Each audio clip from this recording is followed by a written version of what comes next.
কল্পনা করুন, একটি রাত, একটি সমুদ্র, 1,00,000-এরও বেশি সৈন্য, বর্ম পরা, অস্ত্র হাতে, ঘোড়ায় চড়া, সামনে পালিয়ে যাওয়া একদল দাস, নিরস্ত্র, ভীত, ক্লান্ত, আর তাদের সামনে বিশাল সমুদ্র, পেছনে ফিরাউনের মৃত্যুবাহিনী।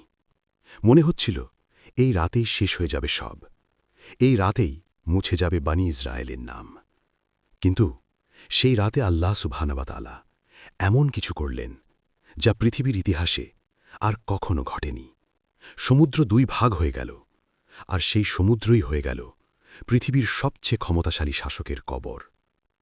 আজকের এই ডকুমেন্টারিতে আমরা জানব ফিরাউনকে আল্লাহ কিভাবে ধ্বংস করেছিলেন, কেন সেই ধ্বংস ছিল ইতিহাসের সবচেয়ে বড় শিক্ষা। হাজার হাজার বছর আগের কথা। মিশর তখন পৃথিবীর সবচেয়ে শক্তিশালী সাম্রাজ্য, নীল নদের তীরে গড়ে ওঠা এক অহংকারী সভ্যতা।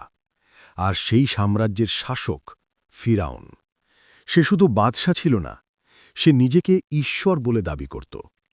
পবিত্র কোরআনে আল্লাহ তাআলা সূরা নাজিয়াতের ২৪ নম্বর আয়াতে উল্লেখ করেছেন, ফিরাউন তার জনগণের সামনে ঘোষণা করেছিল, আনা রাব্বুকুমুল আলা, অর্থাৎ আমি তোমাদের সর্বোচ্চ প্রভু। এই ছিল সেই মানুষ যে আল্লাহর মোকাবিলায় দাঁড়ানোর সাহস দেখিয়েছিল। আর এই অহংকারের মূল্য সে দিয়েছিল নিজের জীবন দিয়ে, নিজের সাম্রাজ্য দিয়ে, নিজের অস্তিত্ব দিয়ে। আল্লাহ তাআলা হযরত মূসা আলাইহিস সালামকে ফিরাউনের কাছে পাঠালেন একটাই বার্তা নিয়ে, বনী ইসরায়েলকে মুক্ত করো, এক আল্লাহর ইবাদত করো। ফিরাউন যখন বারবার প্রত্যাখ্যান করল, আল্লাহ তাআলা একের পর এক আযাব পাঠাতে শুরু করলেন। সূরা আল আরাফের ১৩৩ নম্বর আয়াতে আল্লাহ বলেছেন, আমি তাদের ওপর পাঠালাম তুফান, পঙ্গপাল, উকুন, ব্যাঙ এবং রক্ত, একের পর এক স্পষ্ট নিদর্শন হিসেবে। নীল নদের পানি রক্তে পরিণত হল, ফসলের মাঠ ধ্বংস করে দিল পঙ্গপালের দল, মানুষের শরীরে ছড়িয়ে পড়ল ঘা ও ক্ষত। প্রতিবার ফেরাউন বলত, মূসা, তোমার রবের কাছে দুয়া করো, এই বিপদ দূর হলে আমি ছেড়ে দেব। আর যখনই বিপদ কেটে যেত, সে আবার অহংকারে ফিরে যেত।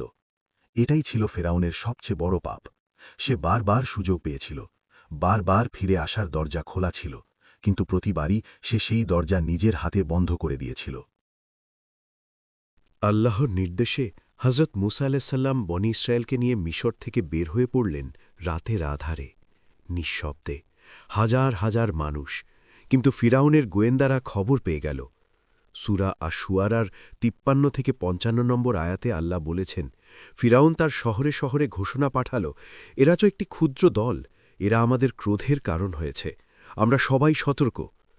ফিরাউনের বিশাল বাহিনী তৈরি হল, লক্ষাধিক সৈন্য, ঘোড়া, রথ, অস্ত্র, আর তারা ছুটল মূসা আলাইহিস সালামের কাফেলার পেছনে।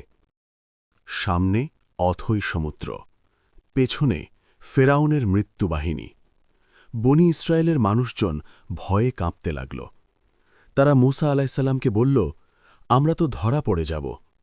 সূরা আশ-শুআরার ৬১ নম্বর আয়াতে এই মুহূর্তটি বর্ণিত হয়েছে। কিন্তু মূসা আলাইহিস সালাম বললেন, কখনো না, আমার রব আমার সাথে আছেন, তিনি আমাকে পথ দেখাবেন। সূরা আশ-শুআরার ৬২ নম্বর আয়াত। আর তখনই আল্লাহর নির্দেশ এল। আল্লাহ তাআলা মূসা আলাইহিস সালামকে নির্দেশ দিলেন, তোমার লাঠি দিয়ে সমুদ্রে আঘাত করো। সূরা আশ-শুআরার ৬৩ নম্বর আয়াতে আল্লাহ বলেছেন, তখন আমি মূসার কাছে ওহী পাঠালাম, তোমার লাঠি দিয়ে সমুদ্রে আঘাত করো। সমুদ্র বিভক্ত হয়ে গেল, প্রতিটি ভাগ বিশাল পর্বতের মতো দাঁড়িয়ে রইল। ভাবুন সেই দৃশ্য, পৃথিবীর সবচেয়ে শক্তিশালী সমুদ্র 2 ভাগ হয়ে গেল, মাঝখানে তৈরি হল শুকনো রাস্তা, 2 পাশে পানির দেওয়াল, পাহাড়ের মতো উঁচু। বনী ইসরায়েল সেই রাস্তায় হাঁটতে শুরু করল, 1,00,000-এরও বেশি মানুষ, নিরাপদে। আর ওদিকে ফিরাউন সেই দৃশ্য দেখে থমকে গেল, কিন্তু তার অহংকার সেখানেও তাকে ছাড়ল না। সে তার বাহিনীকে হুকুম দিল, এগিয়ে যাও, তাদের ধরো। ফিরাউন এবং তার পুরো বাহিনী সেই শুকনো রাস্তায় নেমে পড়ল। আর যখন তারা সমুদ্রের মাঝখানে পৌঁছল, আল্লাহর নির্দেশে 2 পাশের পানির দেওয়াল ভেঙে পড়ল। মুহূর্তের মধ্যে লক্ষাধিক সৈন্য, রথ ঘোড়া অস্ত্র সব সমুদ্রের অতলে তলিয়ে গেল। সূরা আদ-দুখানের ২৪ থেকে ২৭ নম্বর আয়াতে আল্লাহ বলেছেন, আমি সমুদ্রকে ছেড়ে দিলাম, আর ফিরাউনের বাহিনী ডুবে গেল। পৃথিবীর সবচেয়ে ক্ষমতাশালী শাসক সেই মুহূর্তে কতটা অসহায় ছিল। ডুবতে ডুবতে ফিরাউন চিৎকার করে বলল, আমি বিশ্বাস করলাম বনি ইসরায়েলের রব ছাড়া কোনো মাবুদ নেই। কিন্তু তখন অনেক দেরি হয়ে গিয়েছিল। সূরা ইউনুসের ৯০ থেকে ৯১ নম্বর আয়াতে আল্লাহ বলেছেন, এখনই মানাচ্ছ, অথচ এর আগে তুমি নাফরমানি করেছিলে, তুমি ফাসাদকারীদের একজন ছিলে। ফিরাউন মরে গেল, কিন্তু আল্লাহ তাআলা তার মৃত্যুতেই শেষ করলেন না। সূরা ইউনুসের ৯২ নম্বর আয়াতে আল্লাহ বললেন, আজ আমি তোমার শরীরকে রক্ষা করব, যাতে তুমি পরবর্তী মানুষদের জন্য নিদর্শন হয়ে থাকো।